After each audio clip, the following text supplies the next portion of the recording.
Hello there and welcome to the latest Blood Red podcast from the Liverpool Echo. I'm your host Joe Rimmer, joined today by Kiefer MacDonald. How are you, Kiefer? Great start that. Yeah, bit of a stumbling start there. I rushed it, Kiefer. Stumbling over the finish line. You've not been in Dubai the last week, have you? Or Ibiza? Or... Yeah, I mean, I wish I was hungover, but I'm not. I have been at home and not up to much at all. How about yourself?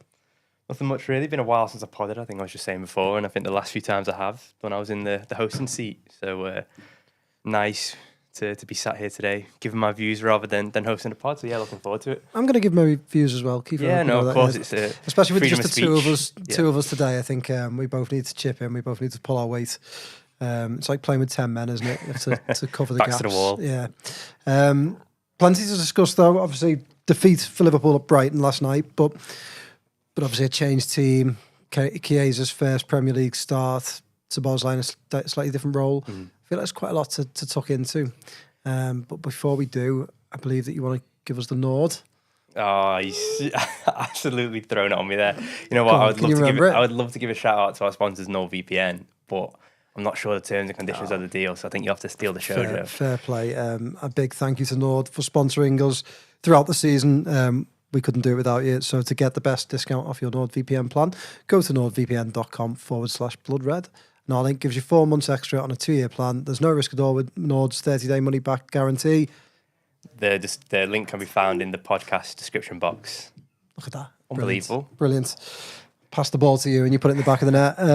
Also, give us a like, give us subscribe, give us a thumbs up, give us a heart, give us a star, give us some smiley faces, some heart eye faces, some sunglasses faces. Ring the bell, is it? Ring the bell. Ring the bell. Yeah. Do all the nice things. All the nice things. And if you've got nasty things to say, don't say it. That's my approach. Yeah. And if you'd like to ask me a question, I've got one today. Drop me an email, joe.rimmer@reachplc.com. We'll be podding on Friday, so you can drop me an email ahead of that, and I'll ask the questions to the panel. Otherwise, drop them in the chat on YouTube. We are live. Having a bit of trouble with my YouTube link here. I can't see your questions, so if you are in there, dropping in questions in, I'll keep trying, and I'll pick them up, and Kiefer and I will have a chat about them throughout. Otherwise, let's start with, Brighton 3, Liverpool 2. I know they've had the flip-flops on. I know they've been to Ibiza. I know they've had a hangover and one too many over the last few weeks. But I was slightly frustrated last night. You know, I think Chelsea was forgivable. Arsenal frustrating, but you can understand. Last night they led twice. Just felt like a little bit frustrating that they've lost another game and the season is... I know the results don't matter, but the season is ending in the way that it is. Yeah, it depends how you look at it, really, doesn't it? Is your glass half full or half empty? I mean, you know, the 3,000 or so Liverpool fans who were at the Amex last night, I mean, I don't think they were remotely bothered about the score or the performance at all. I mean, they look like they could continue to have the party of their lives. You know, it's 30 years, 35 years really since Liverpool been able to celebrate, you know, going up and down the country as Premier League champions. So it's no surprise that the focus really is off the game and off performances. But yeah, I think last night was frustrating. As you say, the Chelsea game, it was the euphoria of being champions and kind of gloating for the first time. The Arsenal game was kind of, 2-0 up and cruising. And then obviously everything that happens with Trent, it turns into a bit of a subplot. So you kind of forget about talking about the game and analysing it. I think the one last night was frustrating, as you say, because they led twice and also they had so many chances to go in at 3-1. And I think if it's 3-1, Brighton probably don't come back. And it obviously 70 minutes on with heavy legs, you know, Brighton still got a chance of Europe. It's no surprise that one team really kicked on and the other didn't. I saw something last night. I think Liverpool the first champions to not win any of their 3 games after being crowned champions. Really? So that obviously tells you kind of how unprecedented it is for a team to maybe have a bit of a slump. But I think Slot very much has got, you know, he's referenced it a few times, hasn't he, that this is almost a mini pre-season now for next season. You know, the building blocks are already in place, and part of that is rotating and taking some of the players out. You know, out of centre stage who have played so much this season. I mean, you look at Van Dijk, he played every minute of every game before last night. McAllister was injured, but you know, if there's a possibility that Liverpool hadn't won the Premier League, you know, you might force him on, try and get a bit out of him. You look at Chiesa, you know, he comes in, and even a bit of a reshuffling with Szoboszlai almost in this new position. Of course, you know, Conor Bradley's coming in there. We know Trent Alexander-Arnold leaving, but if Liverpool were still on to win the Premier League, if they hadn't secured it yet, you know, Trent probably doesn't announce his decision that he's leaving, and he'd probably still start. So I think it's one of them on the surface. Yeah, it might be a bit frustrating but when you actually delve into it a bit deeper and you look at it, it's one of those where it's like, I think everyone's got their attention on Sunday. Crystal Palace, the trophy. If that's the day, that's the game, and I think that's the one that all the players will want to win. To kind of cap off the season in remarkable fashion. But it's I'm not really too fussed, to be honest, about last night. Not really a great deal to take away from the game.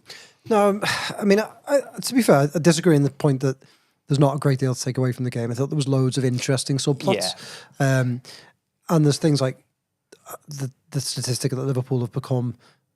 Liverpool broken their own record. They're now 31 games. They've scored 2 or more goals across the course of a season, which is remarkable, really. And for all the talk about points totals, and I'm convinced had Liverpool not won the title so early that their points total would be much higher. But it is what it is. There's bound to be some sort of come down from winning the title, and certainly a slump in performances to some extent. But the fact that they've broken that record, they've scored in every away game this season. That in itself is unbelievable. It's remarkable, isn't it? And it speaks to how potent they've been. And I think Slot said, didn't he, in his press conference pre-match, that he'd looked at the away form and spoke to the team in pre-season about that being an area, if you want to be champions, if you want to take the next step, you've got to improve. So for Liverpool to find ways to be so potent on the road, I thought is really, really impressive. Especially, sorry to butt in, Joe, but especially when you think they haven't had a number 9 really that Slot can count on. I think, Jota and Núñez have probably got a combined of 12, 13, 14 Premier League goals this season. So it's largely being kind of not plugging holes, but he's put his faith in Gakpo, in Diaz and Salah. You think this season, I'm sure we'll get onto a talk of maybe another attacker joining the ranks. It's like the fact that they've done that, as you say, that the earlier record and to score in every Premier League game without almost like a figurehead of a target man of someone you can bank on for goals. I know you have Salah, but he's a different kind of player to a typical number 9. I just think it makes it all the more impressive, really. Yeah, and players have chipped in, haven't they? I mean, both the goal scorers last night were different players, not forward players. So I feel like Liverpool have got weapons across the pitch. They've still got plenty of room for improvement. And I thought I was actually really encouraged. And I was sitting there watching the first half, thinking Liverpool playing pretty well. And then I happened to look at the stats, and I think Brighton at that point had about 9 shots, and I think they had 11 shots in the first half alone, and then 21 throughout the game. And I'd noticed Brighton having a lot of decent attacking play, but I think because Liverpool had created the better chances, or certainly the more clear-cut ones, and then had taken the lead, I felt like Liverpool had been the better team. And I'd still argue that if Van Dijk's on the pitch, if McAllister's on the pitch, perhaps they don't give up those chances. But I think towards the back end of the season, they have been a little bit slack in terms of their defending. I think they conceded a few more goals, and they were very solid at the start of the season, and they lost a little bit of that. Yeah, no, absolutely. I think especially in the absence of Van Dijk, it's always kind of been the question during his time at the club, is when he doesn't play, who steps up. And you go back to the days of Dejan Lovren and Joel Matip. If it was those two alongside each other, or whether it was Gomez or as well, obviously now it's Konate. You always want one of the two who are stepping in for Van Dijk to kind of step up and take mantle, take leadership of the defence. And again, maybe it's hard to kind of level that criticism at Konate last night because, as you say, the context around the game. But that was the one thing I think I was a bit disappointed with, because I think it was a real opportunity to kind of, supposedly talks over a contract have seemed like they've maybe hit a bit of an impasse. So, if you're this player, this future that you have these big goals, it's like, right, Van Dijk's not going to be around forever. Here's what I can do after. Here's why I want a 4 or 5 year, 6 year contract. Here's why I want to be paid this amount of money. And as I say, the penultimate game of the season away at Brighton isn't going to make or break Konate's future at Liverpool. But I just thought it would have been a real opportunity to make a statement, especially with Conor Bradley coming in. And we know he hasn't played an awful amount of games in his Liverpool career, especially compared to Trent. But I think you look at the equaliser as well. The spacing is, there was a gap between Konate and Bradley, I think, wasn't it? And Bradley kind of gets caught in 2 minds. And I think the Mitoma's goal, it's a bit of a poor clearance from Kwanzaa. Brighton get a second bite at the cherry. And I think Konate comes rushing out as well. So there's a few kind of things that the defence did last night where you think if Van Dijk was there, or if there was a bit of more of a authoritative figure, they probably wouldn't have happened. And that was kind of the disappointing element for me. That's exactly it for me with Konate. I think I'm at the point with him where I really want to see him step up. I really want to see him become... I mean, put it this way, you to me, you always have centre-backs, you always have sort of a leader and someone who follows. And Van Dijk has been that at Liverpool tenfold since he's come in. He's obviously a very loud communicator. he obviously sets standards, but it doesn't always have to be through communication. It can be through attacking just winning balls. that first duel. Exactly. Making sure the team is positioned correctly for offsides. But I think Konate tends to be quite erratic when he's the one that's meant to take that role. And I actually thought Quansah, and he seems to be a bit of a magnet for bad luck, Quansah, in the sense that it was him that played them onside at the end for the goal. And obviously I thought that Chelsea... Yeah, nicks in, doesn't it? Yeah. There was a bit of criticism of him, but at Chelsea, he was played an awful pass, wasn't he? And kind of put in a bad position for the penalty. But I thought he was really aggressive last night, Quansah. I thought his passing was good. I thought he was coming and winning the ball early and getting Liverpool up the pitch. Just felt like as a unit... It was a bit dysfunctional, wasn't it? They were a bit dysfunctional, yeah. And that probably is the first time they've all played together. Yeah. I mean, certainly Quansah and Konate haven't played a great deal of man. You throw Bradley in there. I mean, he's only had 17, 18 Premier League starts, hasn't he? Yeah. So the chances that those fall in Tsimikas as well, or not second choice, obviously Konate is a first choice with Van Dijk, but you've got three rotational defenders there. So the chances that those relationships there, 1-1 goes, the other sits, or, if Kostas goes up the pitch, does someone tuck in or whatever, the fact that they probably don't know each other's triggers probably played a bit of a factor in some of the gaps that were there last night. Yeah, Steve, no pain, no gain, friend of the show, has written in the comments that even though the result doesn't really mean anything for Liverpool this season, he says, don't you think it's psychologically it's not great to rack up below par performances? And I don't necessarily think you will take it into next season, but I don't think you want to let any doubts creep in. That's why I think Sunday is quite important. It's important to go out on a high, to put in a performance, to try and win a game, and just sort of underline Liverpool's position as champions before they lift the trophy. I mean, luckily enough for Liverpool, the only other team in the Premier League are probably more on the beach than them is going to be Crystal Palace. Yeah. So that makes for, that should hopefully play into their hands a bit. They should just lay some sand down at Anfield and tell them to kick the boots off and have a bit of beach football. Ocean Beach Hellfall. How does that sound? Yeah. Sorry, were you going to say something there before? No, well, I was just going to make the point of, people talk about winning being a habit and stuff like that, but also losing and dropping points is. So you don't want to kind of not stumble to the finish line because they've already gone past the post, haven't they? But as you say, you don't want the overriding memory of this season or the final game of the season to be like, oh, they lost, they drew, they dropped points there, because it's, this team deserve more than that. And I think now, is it 86? 86 they can get. So it's one of those. You look at the points tallies they've got in previous years, you think like 90, 93, whatever it was, 97 and 99. I think 97 and the 93 the two times against City, 2019 and 2022, obviously they went down to the 38th game, so it's no surprise that Liverpool's performance levels were, consistent throughout. You think the 2020 campaign where they got 99 points, they should have got a hell of a lot more, but they also had the 3 or 4 month break because of COVID, so they were obviously refreshed by the time they came back, and they still did drop a few points during those games. They lost to Arsenal, drew with Burnley, lost to City.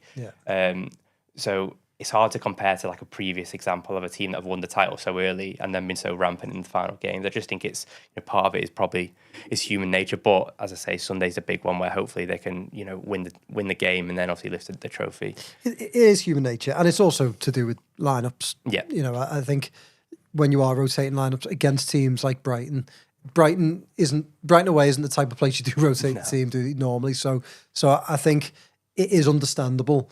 And the way the circumstances of the defeat, Liverpool could and should have been 3-1 up. So I don't necessarily look at the defeats as sort of any sort of issue, but I don't think you want to allow it to continue.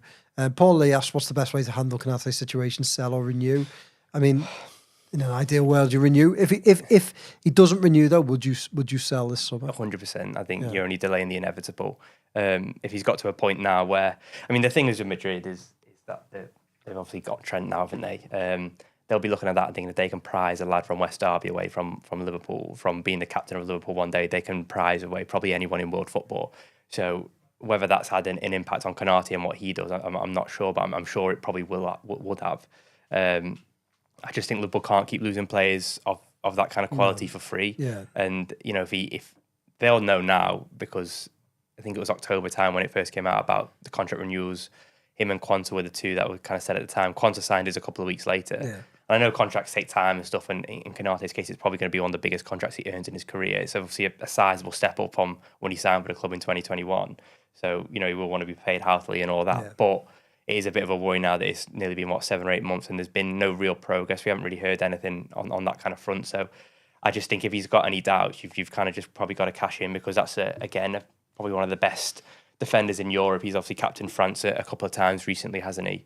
But if he's not going to be here beyond next summer, you might as well cash in on him this summer, because long term he isn't going to be at Liverpool. Yeah, agreed. I think if Liverpool are getting the vibe that another Trent is happening in that regard, and they think that he might be stalling to get to Madrid on a free, I think they've got to try and force the situation a little bit. Like you, I think try and use that money to invest, push Quanta up the pecking order a bit, and whether it's the lad at Ajax, Hato, or somebody like that, invest the money in that and invest the time in that, because otherwise I'm not necessarily a believer in like you're developing Madrid's player in the sense that he can help Liverpool win things along the way. But if Liverpool feel like there are better options and they can use that money in a better way, then I think they should do it. Like you, I don't think it's a healthy sign to players that they can keep leaving your club on a free. I think that more players will play that game the more they see it happen. So it's been a huge change, hasn't it, over the past 5 or 10 years in football, I think, especially post-pandemic as well. Clubs obviously don't have the finances that they once had, the cash flow as well. But I also think it's more lucrative for players. It's a short career. The fact that they can get in Madrid's sake, say Trent 3 years left on his deal, he's probably £100 million player. Yeah. Madrid can say to Trent, is £30 million. They're still saving £70 million, aren't they, over over that? So it is a bit of a worry, as you say, because the fact they've been able to do it with Mbappe and they've been able to do it with Trent, Konate in that regard is a couple of brackets down from those kind of two players. So again, he's not a local lad. He doesn't have any kind of affinity to the club in that sense. So it is a bit of a worry, really, because it feels like Liverpool have kind of gone through the hard yards with him, and with Van Dijk signing his 2-year contract extension, it feels like not the end is in sight for Van Dijk, but very much kind of the changing of the guard could happen maybe next season. Yeah. And Konate, I think everyone kind of viewed him as the person who would take that mantle. But as I say, if there's any doubt, I think you've got to cash in and get some money back. Yeah, I've got an interesting question here from Michael Lord before we continue, and I've also got Sanjay Mystery has sent me a question as well, which we will get to, Sanjay, throughout the course of the podcast. But Michael's here, just caught my eye, and I think it's quite a good question. He said, would you guys like to see us give Palace a guard of honour for their FA Cup win and show the league how it should be done? I mean, I'm just going to go first and say no, because ultimately Liverpool are the champions of England, and that is the biggest thing. But I wouldn't be against Liverpool as a club doing something for Palace, if that makes sense. Whether that's, I don't know, give them a little badge or whatever. I don't know. But marking that, or even if it's like Liverpool's players giving them a clap after the guard of honour, something along those lines. It would be nice to see a sort of carnival atmosphere where both teams just milk the life out of these trophy wins and enjoy themselves at the weekend. There'd be absolutely nothing wrong with that, and I'd love to see, because I did all those columns today, and I was chatting to him about Palace, and he said to me, I think Palace the best team in London, really likes their fans, and I like Palace a lot in the sense that they've got a good support base. They seem to really get behind their team. You don't often, I might be wrong, but I don't often see them engaging in the types of tiresome chants that you hear from more focused on their own club than propelling on to others, and I like that. So yeah, fair play to them, and I was made up to see them win the FA Cup. Would you give them a guard of honour? No guard of honour from me. I think the guard of honours are great, and I've only seen one of them so far, the Arsenal game, but it was great. But even last night, it sounded like even the Brighton fans, did they boo it? I think it sounded like which I'm not sure if there's been a lot of discourse around guard of honour since Liverpool won the league, but no, I think obviously as Premier League champions, you're kind of the only team that do deserve that. Yeah. But I think it will be a carnival atmosphere on Sunday, and then obviously Liverpool have got them the first game of next season, haven't they, in the Community Shield, so there'll be the last game of the season, the first game of next season. But I think their FA Cup win against Manchester City, I think it was just what football needed, really, wasn't it? I think it's one of those stories. It was. I'm not saying Palace are these kind of plucky League Two underdogs, but the kind of the story compared to City, it just felt like I think after Dean Henderson didn't get sent off, I remember thinking like, It's wild, that, by the way. absolutely crazy. Absolutely wild. I mean, if I was a City fan, my head would be so hot. Yeah. But as soon as that happened, you kind of just thought, it's going to be Palace's day, isn't it? And they've got some really tidy players. They play good football, as you say, a good support base. I always like going to Selhurst Park. It's a great ground,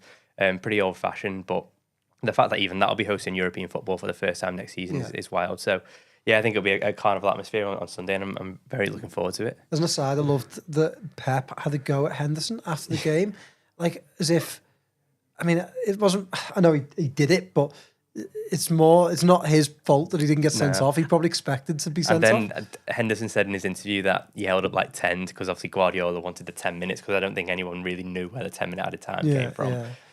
But. Yeah, fair play to him, reveling in it. It seems like they were out all night at that box spot by Wembley. So, they might be, as I said, the more on the beach team than Liverpool this weekend, which will take some doing. Yeah, hopefully they're still half cut. Right, I want to talk about there's several themes throughout the game. Let's talk Federico Chiesa. First Premier League start. Slot was quite bullish about him afterwards, which I didn't know whether he was just trying to really give the lad a bit of a confidence boost and not criticise him. I mean, I've been intrigued to see Chiesa from the start all season. I've liked what I've seen from him from the bench for a lot of times. I thought he was really poor. I thought he really struggled to get in the game. And it's not fully his fault because, again, the team was rotated. It's not normal circumstances. But I just felt like he failed to make any sort of impact. And the couple of chances he got, created one for Bradley quite early on in the first half. I think it was like 1-0 and Bradley just put his foot through it and it kind of whistled past the post. It was like Bradley wasn't sure whether to cross or shoot. It wasn't a firm enough pass to kind of make Bradley's mind up for him. And then there was one in the second half where I think edge of the box, he got it cut back to him, but the shot just had no venom in it. It was blocked and stuff. But it's one of those with Chiesa, I feel like the boat has kind of gone with his Liverpool career. It felt like, the first half of the season was all about getting fit and building that fitness up that he didn't have it in the pre-season and stuff. And then it kind of felt like it reached a boiling point in January against, he scores against Accrington Stanley, plays against PSV in the Champions League, I think, as well. It's like, right, maybe he's now kind of ready to play a part in the second half of the season, how Liverpool win the Premier League and whatnot. And then that Plymouth game happens, which was that his last start before last night, I think it was. Yeah. And, he was really poor in that, as were a lot of players that afternoon, but it kind of feels like that Slot's mind was made up. And since then, I think the writing's been on the wall. I know he said in the past weeks in the kind of embargoed section of his press conference that if he wants to be here next season, he can be. He needs a strong pre-season and stuff. But I feel very much like I feel like Slot's saying that he can contribute in a way that will make buyers interested because I just don't see a way in which he's able to kind of contribute to Liverpool next season. I think the fact that they've won the league with 4 or 5 weeks to spare and he's only now getting a look in, I think is pretty telling. As you say last night, it's hard to kind of judge him because it's so many changes around him. It's almost like a Europa League game at the end of last season, which you'd see with like an Elliott or something, where he'd come in, make an impact, and then he'd get a chance in the Europa League, and then there'd be 8 or 9 lads behind him who haven't played in 6 weeks, and you could just tell, and it put him back to square one. So I just think he just looked so devoid of match sharpness of anything. His touches were a bit off. His passing, as I said, for that one for Bradley, it wasn't firm enough. You can just tell. I don't think he's got the physicality even to make it in the Premier League. I'll be quite honest with you. I don't see a world where he's at Liverpool next season. No. And I found Slot's been quite forthright about him all season. I go back to October, November time when he didn't make it to Leverkusen and not Leverkusen. Where did they travel away? Was it in Spain? Girona? Maybe, Girona. yeah. But I remember he didn't travel to one of the games and Slot was asked and he basically said, he's not fit enough. Yeah. And I thought that's really odd that a full international player, I know he's had his injury problems and I know he didn't have a pre-season, but surely after a couple of months at a top club, you would be fit enough to be involved in the squad, considering he had played in a Carabao Cup game. And then when Slot said that, it took me back. I got taken aback a little bit by it because I thought he was quite forthright. He's been quite forthright about him all season. Left him out completely against Arsenal, which I thought was kind of telling. Mm-hmm. And then went the other way this week and sort of said, no, I didn't say that he hasn't got a future at Liverpool. He can have a future here. He's a really good player. He's only been unlucky. And then doubled down it last night and said he played well, which didn't feel very Slot to me. No. I mean, he's not said those sorts of things about Harvey Elliott, for example, who's been, injury aside, has been match fit throughout the season. So I just found that odd, and I just don't see a world where he's at Liverpool this next season, because I think if he'd showed anywhere near enough quality, he'd be showing that on the training ground, and you wouldn't be able to leave him out of squads. Yeah. You can't tell me that Slot, who has clearly been frustrated with Núñez throughout the season, that has been obvious. He's called him out publicly after games, and you can tell by his use of him, by Núñez's reactions and his sort of personality. There's definitely been a bit of friction there. But Núñez gets in almost every matchday squad, and Chiesa doesn't. So there must be a real quality thing going on. I think it's one of those. I think clearly Slot, he wasn't a Slot signing, was he? I think it was Liverpool looked at him and maybe Richard Hughes. As Richard Hughes given his links to Italy, he's looked at him for the price point at which he's at. He's a European Championship winner only a few years ago, kind of lit up that tournament. £80 million is what we were talking about 2 or 3 years ago. Available for what, 12.5 million quid, whatever it was, and Liverpool, given kind of the club that they are, they probably looked at that and thought, we can give him a chance here, and there's every chance if he has a half decent season, you're flipping him and you make your money. Yeah. And the reality is, even if he doesn't have the season which you expect, you're probably not losing a great deal on him. No. He was probably on low wages anyway. He was stuck in a bit of a hole at Juventus in terms of he wasn't going to play. So I think obviously the club have brought him in, probably not driven by Slot, and they've just said, look, try and use him where you can if there's a player in there, and clearly Slot hasn't fancied him, because as you said, even before Christmas, when you're still talking about him not being fit enough, and it's like, well, what are you doing Monday to Friday? Because it's not as if he's had like a 2 year, someone like a Dele Alli, for instance, if he hasn't played for so long and whatever, he's had injuries and whatnot, he's kind of been out of that rhythm, but he only missed a couple of months really, and he played in the Euros, didn't he, last summer? So he can't have been. I think his last game was June before he played in the Carabao Cup games. So it was only a couple of months, but I think clearly Slot doesn't fancy him, as you say. The fact that other players are kind of getting in ahead of him, and the fact is, as I said beforehand, Liverpool haven't really settled on a forward line at times this season. They've obviously tried Núñez, they've tried Gakpo, they've tried Jota. There was an 8-week period where Jota wasn't fit, so there's an extra attacker you can have in the squad there. Obviously, he didn't really make an impact, so. I think that Plymouth game was probably the perfect excuse for Slot to say, like, right, I've seen it all. I don't really think he's good enough to contribute, which is a shame, because clearly there is a player in there. But I think probably it's best for all parties if he goes back to Italy in the summer. I think as well, if you're Chiesa, why would you want to stay? Yeah, you wouldn't want to stay unless you had a guarantee that you were going to be featuring more heavily than this season. Another experiment I thought was quite interesting was Szoboszlai in a slightly deeper role. Again, it's weird. Szoboszlai seems to split opinion a bit. Kaoru, I think, is quite critical of him when he talks on TV. I really like Szoboszlai. I thought at times there were quite a few gaps in midfield last night, but again, I wouldn't put it all down to him.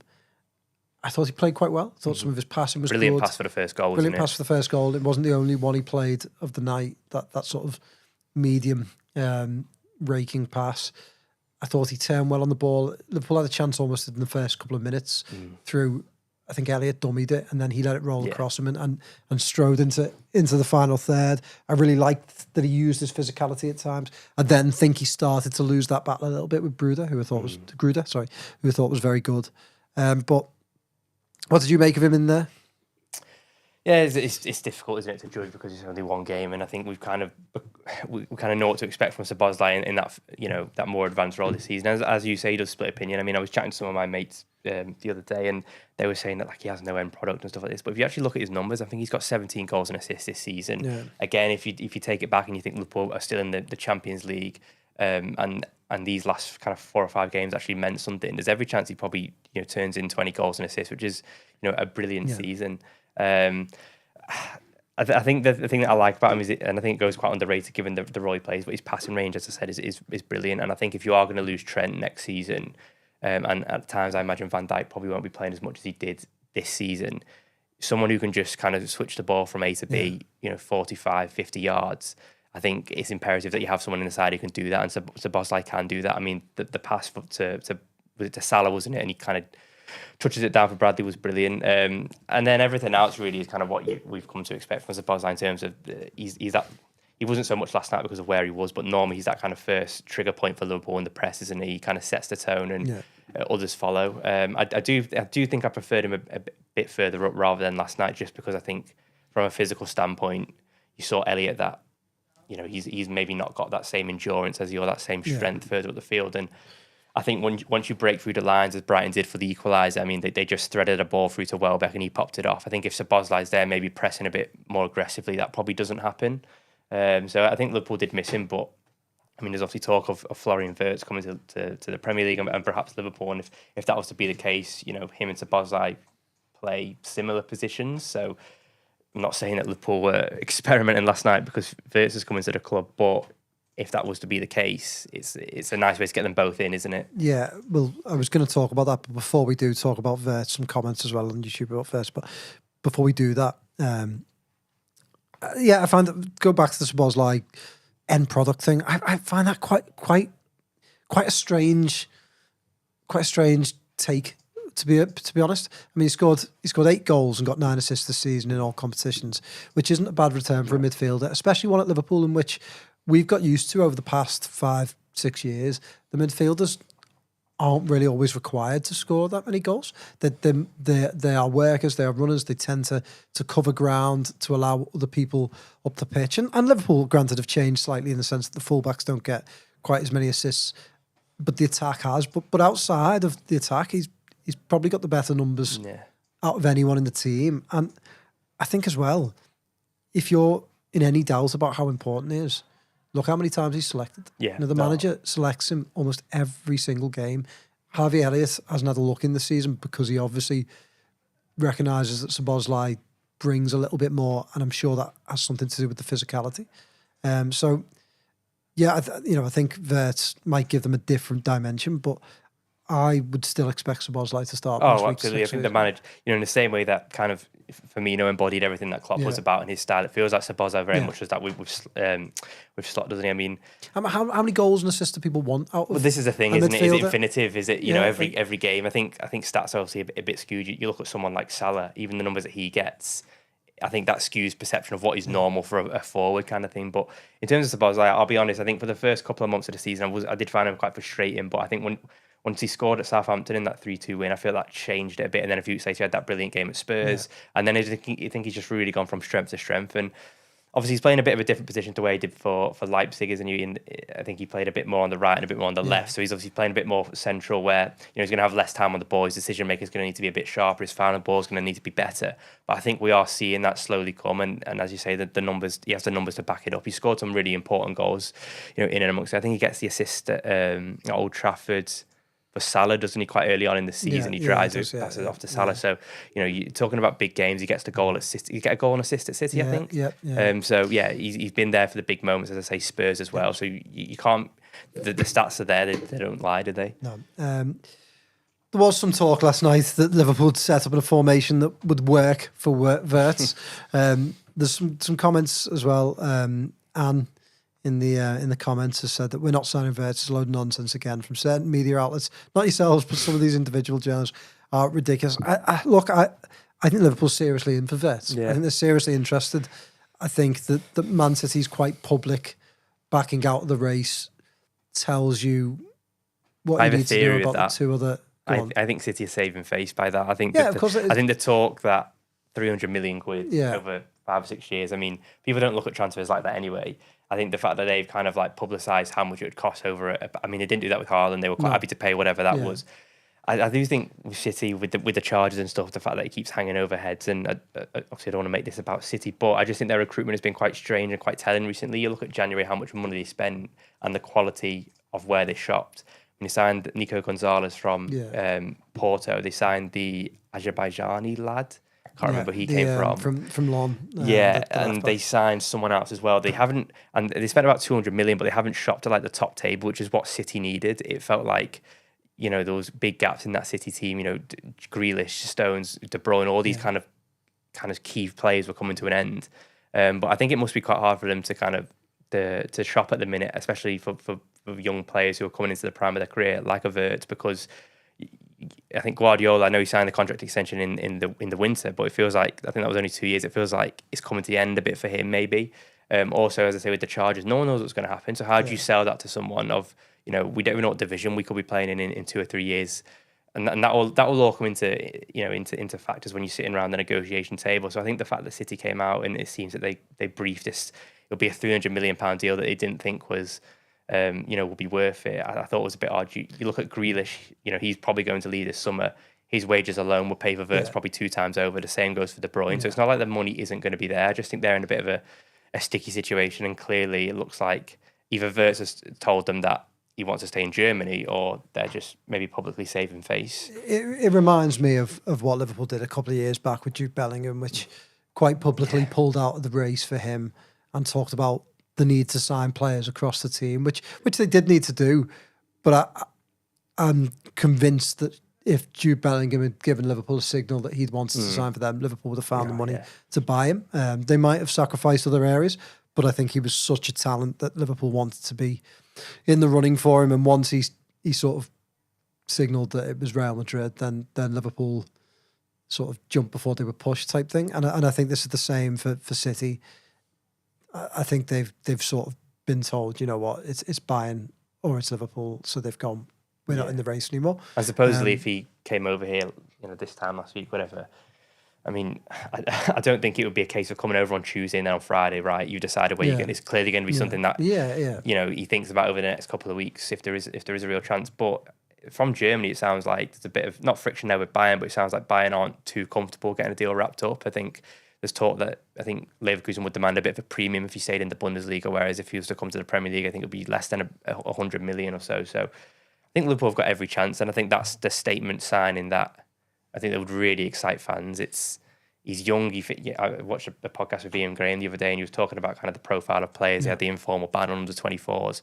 I think he's 22, Florian Wirtz. He's a full international. He's played in the Euro. He's played in the Champions League. He's won the Bundesliga. He's played at the high level, which they every want. Single box. Yeah. Anna's still not having it, but yeah, I promise you, Liverpool are seriously interested in Wirtz. Whether they can sign him is a completely different matter. And I think if we were betting people, it would probably be Bayern that I would place my money on, or he stays with Leverkusen a touch longer. I think even the fact that Liverpool are in these conversations, that sitting at these tables with these kind of people, these talents, which I think if you had said to someone a year ago, because it always felt like Klopp was Liverpool's biggest attraction in terms of transfers, the fact to play for Klopp. But I'm sure, potential signings, looking at Anfield a few weeks ago when they won the league, will be like, I want a part of that. I want to be part of what Slott's building.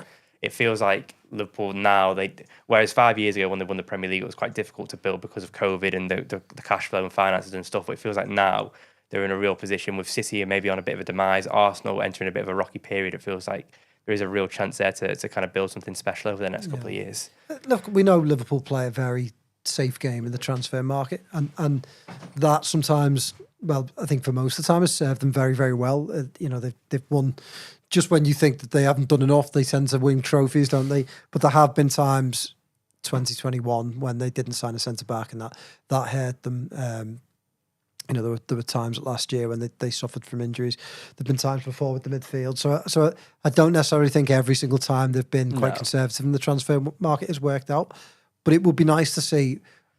The last time I remember Liverpool really beating off all the competitions to sign one of the biggest, most sought after players was Van Dijk or Alisson. I say Van Dijk because it felt City, Chelsea were in there as well, weren't they? And Alisson, there was a bit of interest. Real Madrid, Chelsea as well. I think Real Madrid did look at him, didn't they? And then maybe pulled out and bought Couture, I think, the same summer. And then Chelsea were interested, but Chelsea are always interested, aren't they? but with Van Dijk, there was definitely, I think every top club in England made a play. And that was a gamble as well, wasn't it? I mean, this podcast I watched the other day with Ian Graham, he kind of said that at the time, is that like it was neck on the line thing of, he had all the stats that you were looking at from Celtic and even Southampton. Yeah.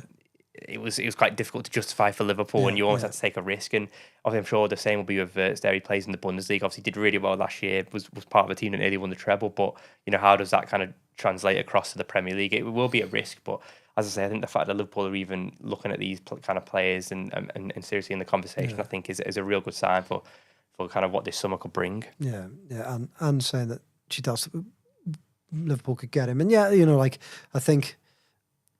I think we all have our doubts, don't we, when we see Liverpool's name linked with the really top priced players now. But I think this season or this summer, more than most, it feels like they're at the level to do something they have the money to do something. And I really think that Liverpool can make a play for this guy and say to him, yeah, you can stay with Bayern, but will Bayern want to put together the package to sign him? Will Leverkusen want to sell to Bayern? Probably not. Then Liverpool can. Do you think if he comes in, he'd come in as a kind of a false nine? Because I think Slot likes that, doesn't he, with Diaz and stuff? That's my biggest question mark about the whole thing. Is it's taken me slightly by surprise that they would. I think he's just one of those players that's clearly so good that top clubs will want him. But, make him work by one stretch or another. But I'm slightly confused as to where they would use him, because he's not used a player like Elliott, which I thought would have been the closest in profile. Then would you play him in the front line? Well, again, where does he fit in there? So false nine is probably the only one that you would think they could find a place for him. But maybe there's other plans. Maybe there's plans to rotate a bit more heavily next season. I know Slot has spoken about that, using more players and relying on more players that he trusts. So yeah, maybe there's an element to that. Anne's also asked about Kerkez. Personally, wouldn't expect. And look, Gorsty Doyle probably better people to ask, but I wouldn't expect anything on Kerkez till after I know it's only on Sunday, but till after the season ends. Yeah. I think Liverpool. And the reason obviously Frimpong was done because the release clause is a lot easier, a lot more straightforward. And the Bundesliga season is finished, hasn't it, as well? So that's why you might see some movement over this week. Bournemouth still had something to play for until the weekend. I think Kerkez, there's no doubt that Liverpool wants him. It's just a case of whether they will. There's some news today that Man City are interested in whether Liverpool will want to pay what Bournemouth demand for him. Might be another matter entirely. I think the other guy is Hato at Ajax. And I suppose with Hato, he can, from what it sounds like, he can play as a centre-half and a left-back as well, which kind of kills two birds with one stone. I think Liverpool would probably prefer Kerkez because he's got the Premier League experience. He's got great pace, hasn't he? Which I think... A brilliant cross. He reminds me very much of Robertson. He's obviously a bit more delicate with the ball. He's got a better final cross, but...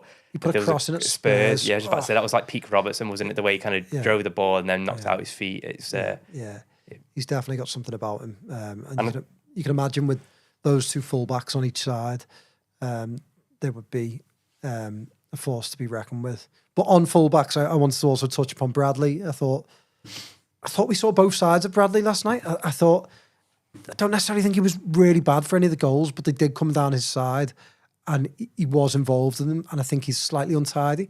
And perhaps, to me, it sort of underlined everyone has a go at Trent's defending, but defending at Liverpool is different from a team that sits with two banks of four.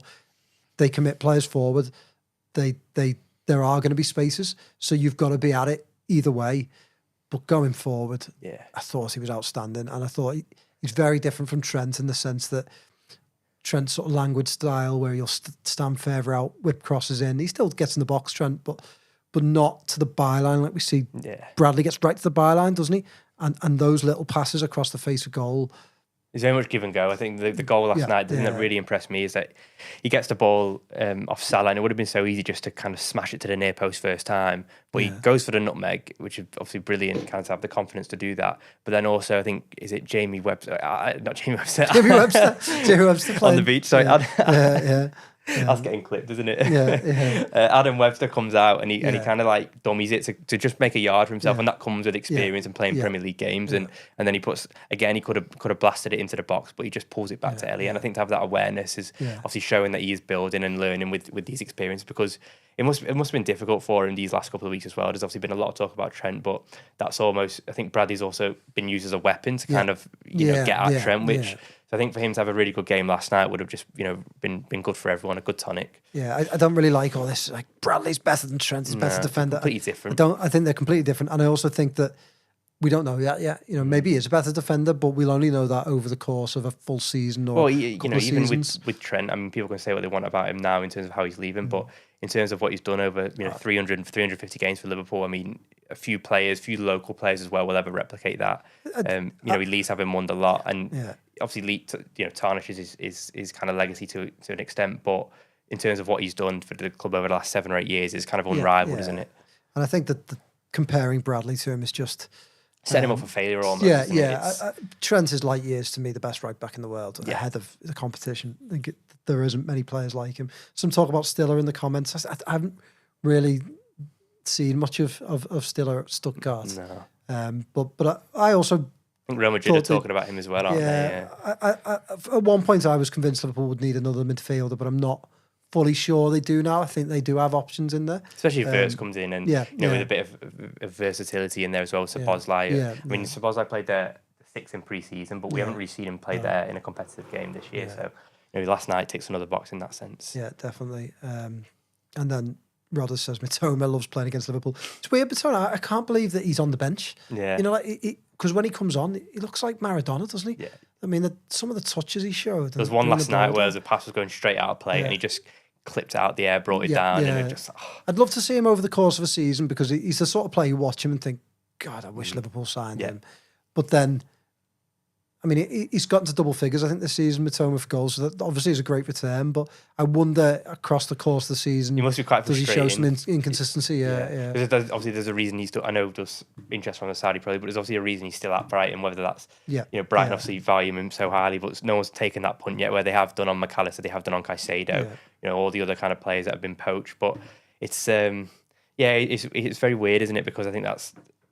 People a lot of the time will say, why don't clubs copy Brighton's kind of model and sign these players in these far-flung countries and whatnot? But it's like, they would never have the time or develop if they were at a Liverpool, the United or a Chelsea because they'd be under so much scrutiny. Whereas, as you say, for Brighton, you can play well against Liverpool, but if he doesn't score against, Fulham on the weekend, no one's talking about it. There's no kind of scrutiny to that, is there? You can tell Brighton are an inconsistency and they've got some real talent. I thought Gruder looked excellent last night. He scored at the weekend, but he's really struggled to get into their team this season. So there's an element of that with a lot of them where they're taking risks on players and that's why Liverpool have that thing, don't they, where they demand a certain amount of game time. They demand standards. You don't develop at Liverpool. You come in and you are the finished product. And that's why I think players who I think is a really good player, Harvey Elliott, again, is putting a great contribution to Liverpool. And if he does leave this summer, I know he's some quotes last night. Yeah, it's quite sad that wasn't actually, I thought. That seemed quite telling. But ultimately, I think it's cutthroat because you've got to hit. It's hard because I don't necessarily think he hasn't hit certain standards, but Slot has certainly. I think he's turned it up a bit this year, hasn't he? I mean, I remember when he scored against Luton last year. Must have been about February time, and it was his 100th appearance for Liverpool, and I asked Klopp about him, and Klopp said, he could go and make 400, 500, 600 appearances for Liverpool. He's that good, he's that young, he's done so much between the ages of 15 to 21. But it feels like, obviously, I think off the ball is kind of what's been the difference between Klopp and Slot in terms of will you make the grade at Liverpool? And I think because he lacks that physicality in terms of pace and obviously strength as well, it's been quite hard. But the thing is, he'll go on and have, I'm sure, a wonderful career if he is to leave Liverpool. He's a really talented player, and taking a drop down from Liverpool is no disgrace. Whether he goes abroad or whether he goes to someone like a Brighton, it's he's obviously won a lot of trophies at Liverpool, and he's played his part as well, scored some big goals. So great player, been great to watch. But you never know, it might not be over yet for him at Liverpool, but I just thought they were quite telling quotes. Before we wrap up, I've got a question from Sanjay Mystery, who often gets in touch. So thank you, Sanjay. Good question, and good for you as well, who's someone who a bit younger than I, so gets around to some of the away grounds with Liverpool a bit more often than I do nowadays. He's asked, after seeing the away fans singing after the Brighton game and reading somewhere that after the Spurs win, the Liverpool fans sang over 40 chants. What do you guys see at other grounds? Do other fans have a big track list, and what ground has the best atmosphere? Newcastle and Palace have always seemed very good on the TV. Oh, good question, that. How long have we got? I'd say in terms of track list right off the bat, I would say no, just from my experience. But then it's difficult, isn't it? Because when you go to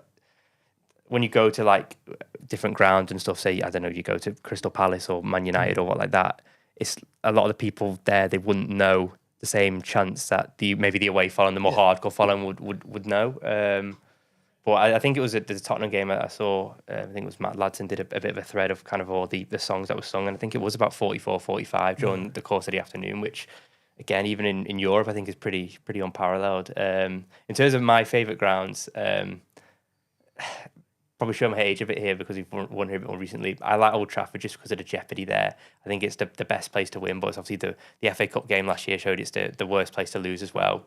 But that 5-0 a few years ago always stands out. But in terms if you're talking about kind of authenticity of the ground, I really like Palace. I think it's the view's not the best, but in terms of kind of that nostalgic football feeling of the ground just kind of appears out of nowhere through the houses. It's all very it doesn't feel like a Premier League club, if that makes sense. But we've got a brilliant team. Obviously, Liverpool haven't had the best memories there since they've been in the Premier League, but in more recent years, it's been a bit nicer to them. But I'd probably say Palace is one of my favourites. Yeah. Villa's a good ground. Quite like Villa. I feel like it's proper football club. But yeah, I mean, a number of songs. It always surprises me a little bit when I look at other clubs and think, why don't you make a bit more effort? Yeah, I think it goes Chelsea's a good. I don't mean to be rude, but Chelsea's a good example of a club. Chelsea chant? Chelsea's a good example of a club that I just think seem fairly entitled. Isn't the right word, but relaxed about it all. And I think sometimes I've been surprised that Stamford Bridge hasn't been up for more big games. I think the thing is with Liverpool as well, and I think it's a cultural thing that goes back to the 60s and 70s. I think Liverpool and Scousers in general are always looking at trendsetters out, whether that be fashion, clothes, music, whatever. It feels like they're always kind of on the front foot of doing something, and whatever chant Liverpool create, I'm sure Arsenal follow a few weeks later, don't they? Which has been the trend in recent seasons. But funny enough, Arsenal's one of the clubs that I find everything about them since in the Arteta era really forced. I think Arteta has come in and he's clearly he's like a bundle of energy and ideas, and he's going, sorry, are we keeping you? No. He just checked your watch.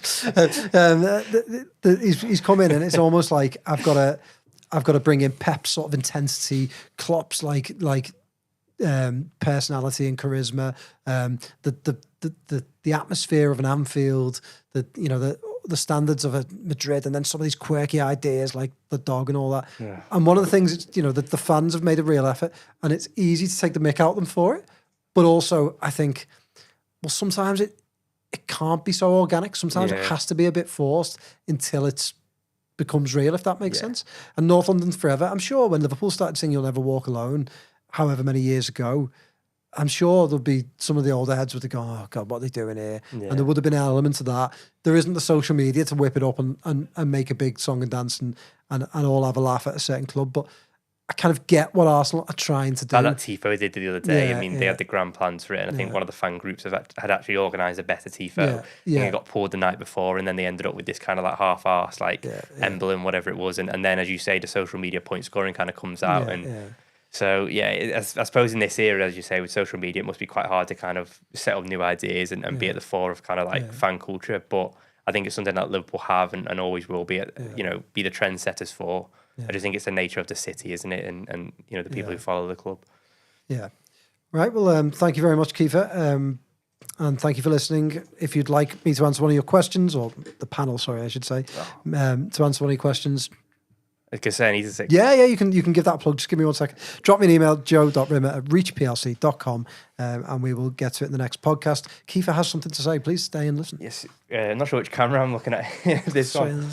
But we've set up a new Liverpool newsletter. It's called Blood Red, obviously the same name as the podcast, which is on Substack. Goes out every Friday at 7 a.m.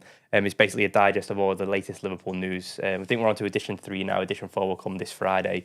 Kind of the perfect chance to subscribe with obviously the feel-good factor at Liverpool so good at the minute, having won the Premier League, the parade coming up, the pre-season tour this summer as well will be big as well. So, if you do want to subscribe to that, we'll put the link in the podcast episode description box.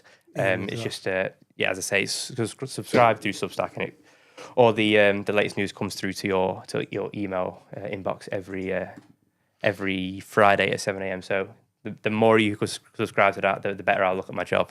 Well, it's a really good read. Kiefer goes through all the news from this isn't just for the Echo, it's for every source, isn't it? Including some of the best fan websites and producers like the Anfield Wrap, Redmond TV and others. I think it's really good during the transfer season as well. Yeah, it's a really good read, and it's like a one-stop shop for any Liverpool fan. So can't recommend it enough. And top red like Kiefer doing it also makes all the difference. We'll be back on Friday. Is there a Liverpool.com podcast this week, Ian? Hopefully. So keep an eye out for that. Blood Red will be back Friday to look ahead to Crystal Palace. To preview the trophy lift and more besides. And then we've got a special Blood Red planned for Monday ahead of the parade. So keep your eyes peeled for that. So intriguing. Yeah, exciting. Exciting times indeed. Thank you for your listening and see you on Friday. Goodbye.